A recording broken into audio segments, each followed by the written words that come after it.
happens when the problem isn't one thing, but a stack of things slowly overwhelming the body over time? Food sensitivities, stress, gut imbalance, poor sleep, environmental toxins, recovery issues. And what if the reason so many people stay stuck isn't because they're trying to solve one symptom while ignoring the total load that their entire body is carrying? Today's guest believes most chronic symptoms aren't isolated problems. They're signs that the body has hit a tipping point. Behind the practice. Joining me today on Behind the Practice is Dr. Ryan Jones, a natural medicine educator, formulation scientist, and root cause clinician who specializes in helping people understand the hidden burden behind chronic symptoms. Dr. Ryan brings together decades of experience in complementary medicine, formulation science, clinical protocols, and practitioner to help people think differently about gut health, immune resilience, recovery capacity, and what he calls the total load on the body. Dr. Ryan, I am so excited for our conversation today. When I was very young, I started martial arts, and it was a ancient style called Kuksulwan, and it's a very well-rounded system where you actually learn Dimmak, which is a type of pressure point striking. And so I got very interested in the acupuncture system. And so when I was 15 years old, my master said, okay, if you want to learn, you need to learn your acupuncture points in Korean. And I'm from South Carolina, so that was a big jump. But I learned Jumbu Popet. And so from that got me interested into more Oriental medicine, acupuncture. And so with martial arts comes the fighting, but also the healing. And so that started me on my journey when I was young. And then I got very fortunate to meet a master from Sri Lanka when I was 18 years old. And he was a professor over there. And they invited me to come and learn. And so in 1994, I moved to Sri Lanka, learned Oriental medicine, acupuncture, complementary medicine, homeopathy. We even did laser treatments in 1994, way before it was cool. Yeah. And so I've been working with complementary medicine and alternative medicine for over 30 years. And that's how I got my start, was from the passion of martial arts and learning, and then trying to achieve health and wellness and stay healthy as long as you can. And so So, I've been, at what point did you realize that most people weren't dealing with just one isolated issue, but with multiple things happening at once? well, our professors said the modern human does not respond to ancient acupuncture like they used to because of the toxins, because of all these other things. So we got our start right off of the bat. And then acupuncture is just one modality. There's diet, there's movement, there's cleansing, there's a whole system. There isn't one silver bullet. I haven't found it yet. And so that's where, when you work with complicated issues, diseases, and especially, the average American who's 50 or 60 years old, they decide to, well, I'm feeling bad. The normal care isn't really giving me the results that I want. Oh, let's do natural medicine. Well, healing can be slow. Improvements can be quick, Hmm. but healing can be slow. And so to get the best results, you had to look at all the different functions of the body. I mean, an older person doesn't have a good digestive system, so they're not absorbing nutrients or eliminating. How many people are constipated? And Mm. so you develop these co-infections, these overgrowths, these fancy microscopes back here, which I trained with Dr. Bradford, where we could look inside the blood live and see all kinds of crazy things growing. And when you have someone across from you who's sick and you look at their blood and you see all these things, it's like, well, something's going on. So you have to take a nutritional approach, a cleansing approach. There's just a few ways to do it right, and there's several ways to do it wrong. Mm. I've been very fortunate to study with many masters from Sri Lanka to India to Korea to Germany, learning all forms of complementary medicine, like I mentioned, acupuncture, Ayurveda, homeopathy, and different forms of complementary medicine. So, with all that being said, they taught us all those modalities because if you give the body the same treatment over and over, it's almost like overtraining. The Mm, body doesn't respond the same. And so, yeah. same thing with needles. You wouldn't do acupuncture every time. You'd switch Yeah. up the modality to get a better result. And so, this is where we found that regular acupuncture wouldn't do it. A handful of vitamins wouldn't do it. And it came down to co-infections, multiple toxicity, digestion, elimination issues, and then the food sensitivities. So many people Yeah. don't realize that they eat almost 5 or 6 food groups in every single meal: egg, corn, chicken, cheese. And so your body will become resistant to this when you eat it over and over and over. And so that's why they talk about rotational diets, is because of the food sensitivity. And when your body's fighting your food, you don't extract it properly, you don't absorb it properly. And all of that leads to degeneration, Yeah. you know. So, So, so let's talk about the conventional approaches. What do you think conventional approaches often miss when someone presents themselves with a chronic symptom? well, I do acupuncture. However, if you get your arm cut off, don't come to me. Go to the hospital. Let them do surgery, get all stabilized. And then when you need to enhance healing, then you can look at non toxic, non detrimental treatments to help heal and boost the body's recovery process. So I have found that it's very hard to drug the body back to health. Doesn't work. And so if you have acute issues, man, Western medicine is the best. And so Yeah. there's some life saving, some issues that are fine for that. I think everything has its place. And so diagnostics, looking inside the body, all of those things, what modern medicine has given us is amazing. And it's helped us Yeah. validate the natural treatments that have been, somewhat talked down to for many years. So it's a good change now with how people are accepting natural treatments. But, healing can be slow. So you have to take a conservative, multifaceted approach to get people better. Well, one of the things that you talk about a lot is something that you call the infection load or the total load. Can you break that down in simple terms for people that might not be aware of this terminology? Sure, sure. What has helped modern man survive so much is hygiene, right?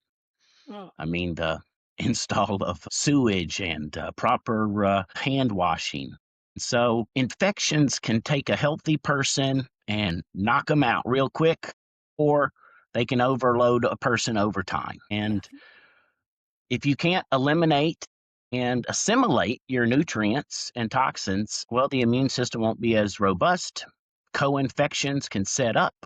These are candida, these are fungal infections, not only bacterial, but also viral. I mean, how many of us have low levels of, chicken pox and herpes and human papillomavirus and all these types of things that never go away and are a Mm. constant bombardment on our system. And when you find a really sick person, you see that they don't have one fire, they have 4 or 5 fires going on in their body. And this is this infection load that I talk about. I'm asymptomatic, never had to take medication, all of those things, but I've been proactive for 30 years. And so we know that antibiotics could save your life, but taking too much can destroy your bowel flora. And we know that's where a majority of our immune system relies. And dysbiosis and bad bacteria all lead to candida and fungal infections and biofilms. So the tipping point, as I call it, is the multitude of little small symptoms that lead to a major symptom. Mm. And so if you have, tired all the time, achiness, dribbling when you pee, constipation issues, well, in Oriental medicine, that relates to the liver and how muscle contractions are controlled. Now, Mm. in Western medicine, they don't look at the liver in that way, but in Oriental medicine, they do. And so all these small symptoms lead to, hey, the great thing about Oriental medicine is if you're with the client, the patient, the person there, you can foresee issues coming. And that Yeah. was the basis of the traditional Chinese doctor, was to keep the village healthy. And so they would get paid when people were healthy and they wouldn't get paid when they were sick. And it was to keep everyone in line, not only to eat right, but to do all the other things. And martial arts is a huge part of that, the movement. And if you have a backache or a bad leg, martial arts, you can do small movements that help strengthen your body in a way that doesn't, you know, exacerbate that injury. Yeah. And so, So what are some things that you see? So like what does it actually look like when somebody's body hits that tipping point? these are the extreme symptoms that people have, and then they can get diagnosed with this or that. Mhm. So, typically chronic diseases, they didn't start yesterday. They've been slowly building in your body. And so Yeah. that's what I Well, mean by that. yeah. Well, and that's one thing that I found so interesting in your framework is the idea that the symptoms aren't always the source of the problem. So explain that a little bit more to people that might say like, "Oh yeah, well, I have been having X symptom." You mean it could be actually something else that's making this symptom appear? Let's walk through that a little bit. Well, sure. Take headaches, for example. Sure, there could be a hydration issue, but most of the time Mhm. it's a food sensitivity issue or a toxic load. Hmm. And then you add more poisons to your body, like ibuprofen and these other drugs, thinking you're going to suppress some inflammatory compound and not harm your body at the same time. You're just adding to your inflammatory load, which then leads to a higher progression of symptoms. And so in Oriental medicine, each organ looks at different tissue groups. And so if you have gray hair, they look at your kidneys being bad. Seriously. And if you have bad skin, they look at your lungs and your intestines. And so there are some crossovers where people understand the colon, the skin connection. But Oriental medicine takes a different view. And this is based off of, thousands of years of empirical knowledge. Yeah. And thank goodness Western medicine is starting to validate some of these things. But in Well, Ayurveda and Chinese medicine, you don't have to tell me your symptoms. We can check your pulse, look at your eyes, your tongue, and get a good idea like, well, you probably have this and this and this going on. And most of the time they'll say, yeah, how'd you know that? I And want to so, talk about the food sensitivity thing yeah. because I think a lot of people you gave a great example, like, "Oh, well, you have a headache, you're not drinking enough water." Well, no, it could be something else. So, let's talk about the food sensitivities a little bit more. It really is one of the biggest stressors that people often overlook. Why is that? Well, in my clinic, that was what we did the most.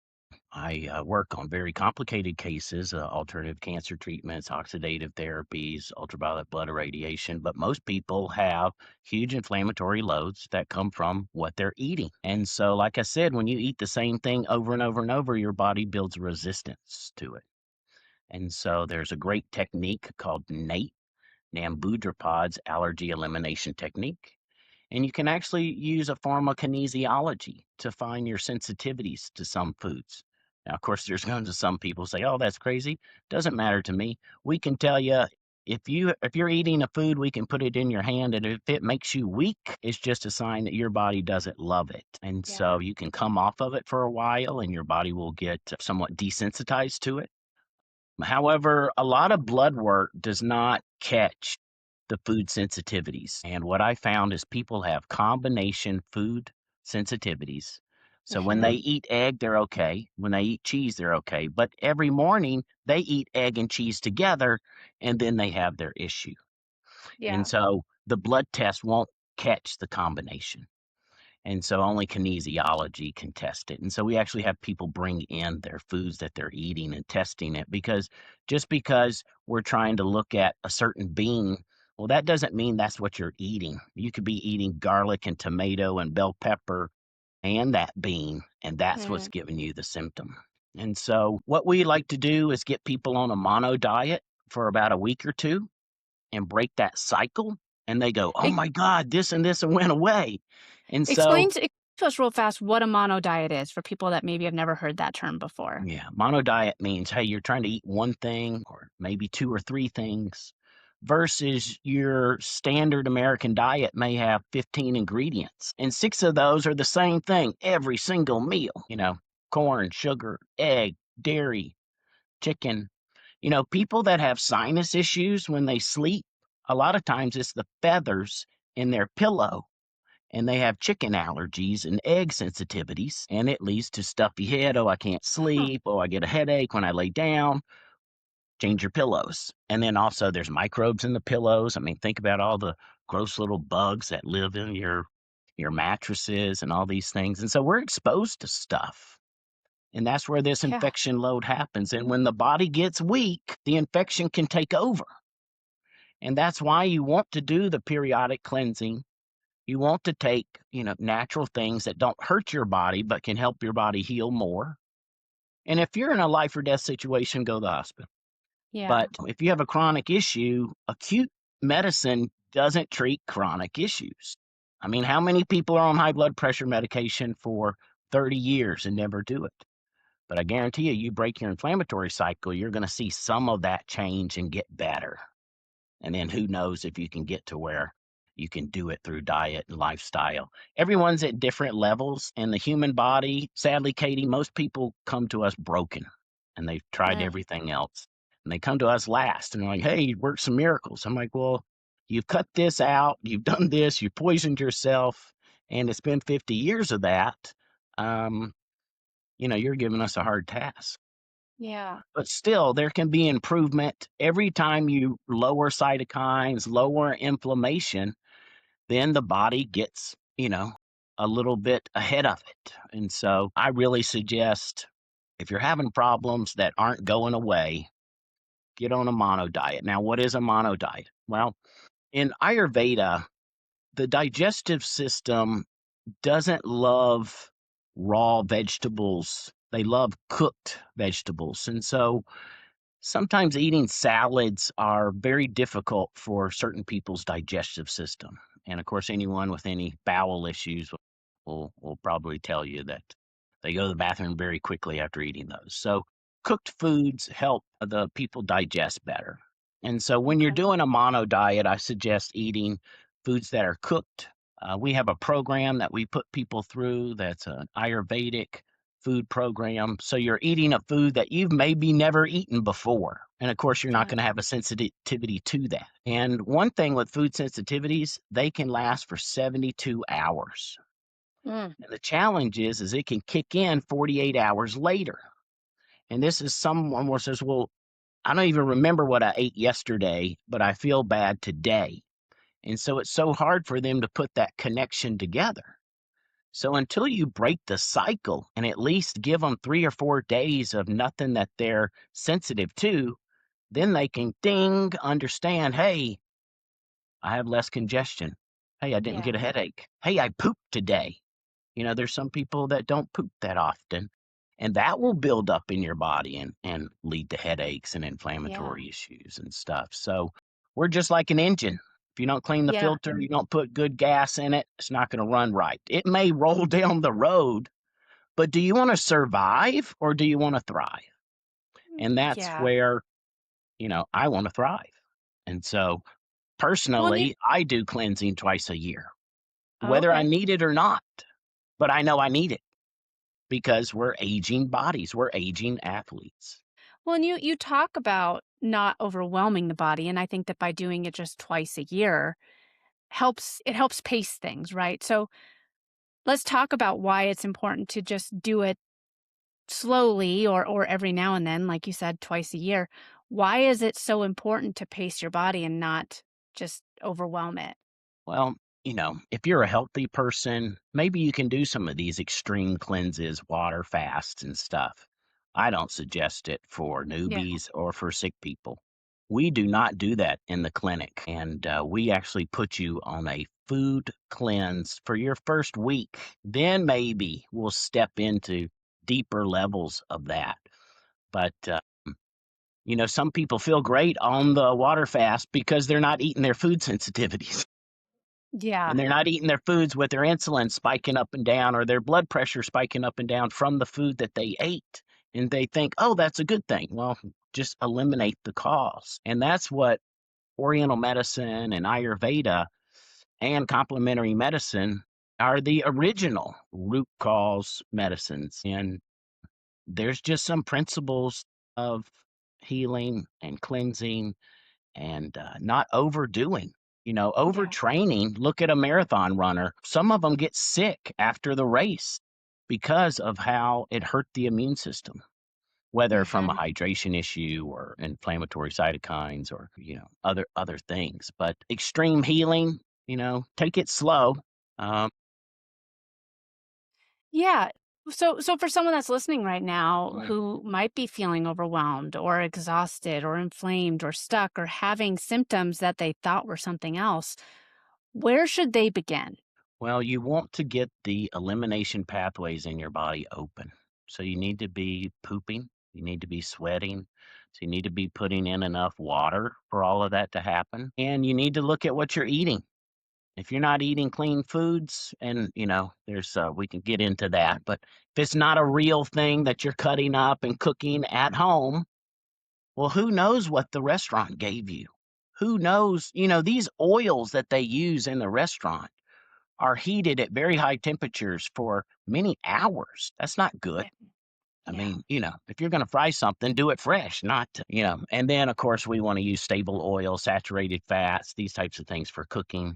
Where to start, what you put in your body creates the symptoms, whether they're good symptoms or bad symptoms. If someone's listening right now and they feel like their body is working against them, what perspective shift would help them stop fighting their body and start understanding it? Everyone's in different levels of health and disease, and it comes down to the basics of what you put in your body and what you eliminate and where to start. Well, we always start with food sensitivity analysis. We do blood work. We look at cellular nutrition. This is a big misnomer with blood work is that most standard blood tests do whole blood serum nutrient testing. And it's not what you eat, you guys, it's what you absorb. And that's why digestion is the key. When you take nutrients, they need to be highly absorbable. They need delivery systems to help them get through the gut and survive it. And so, a lot of people are not getting the nutrients inside the cell. And this can come from your toxins that you have in your body, your digestive system, or the low nutrient food that we eat. We have to supplement the food does not give us the nutrients that we need. And then the bowel flora is supposed to make our B vitamins. And it's been well known all of the brain serotonin connection from the gut. And if you eat chicken or modern animal products, there's residues of antibiotics in there that Mm. kill off your good bacteria. And then how many of us have had antibiotics throughout our life, a bad tooth or an earache when you're young? Well, sometimes those bacteria never really come back. And so we used to, maybe have over 400 strains of bacteria in our good bacteria, the strains Yeah. of them, and they get depleted. And so we're not making the B vitamins like we used to. We're not eating the foods with all the polyphenols that help with that. And so cellular nutrition is huge. People are going to learn a lot more about it, more advanced blood work. And so start with your food. That's what you're doing every day. You're either hurting yourself or not. I'll have a book called The Death by the Fork, and it's by what you're putting in your body is slowly eroding you away. And until you break the cycle and do either a mono diet or you do a different juice cleanse or something for 3 or 4 days and break that cycle, will you ever know when I eat this egg, I do feel tired later in the day? And so I've always done is I've run a self-help clinic where I educate the customer on how to help themselves because I can't eat for you, I can't exercise for you. I can only give you info, but if you're not compliant, well, you don't get the results. Mm. And so it's very important that they need to learn what makes them healthy and what makes them not. And it's trial and error. And so until you do the mono diet and break that cycle, will you really get it and go, oh, yeah, when I eat this, this makes me worse. And so, where to start? NAET is a great organization. Also, there's many naturopaths that do kinesiology. Not everyone's the same, you know. Yeah. Not every dentist is the best dentist in the world, right? This is leads me perfectly to where people can find you. How can people get in touch with you, your work, your educational resources, or some of the research that we talked about today? What's the best place for them to go to? Yeah, yeah. Uh, the Doctor Wellness, you'll find our information below, and we have clinics all over the world that we can help you. And you go and live in the clinic, or we also have programs that you can do, just depending on where you're at and what you can handle. But we take a well-rounded approach, and that's what's needed to get results. And so I learned a long time ago that if I didn't get results, the customer wouldn't come back. And so we learned that you need multiple modalities to get the results that you want. That's why I've trained in so many different things, and we take those different approaches. Well, Dr. Ryan, this has been such an insightful conversation. If this conversation resonated with you, remember this. Sometimes the issue isn't one diagnosis or one symptom. Sometimes the body is simply carrying more load than it was designed to manage all at once. And healing, it starts by understanding the stack instead of chasing the smoke alarm. Thank you again for tuning in to this week's episode of Behind the Practice. We'll see you next time.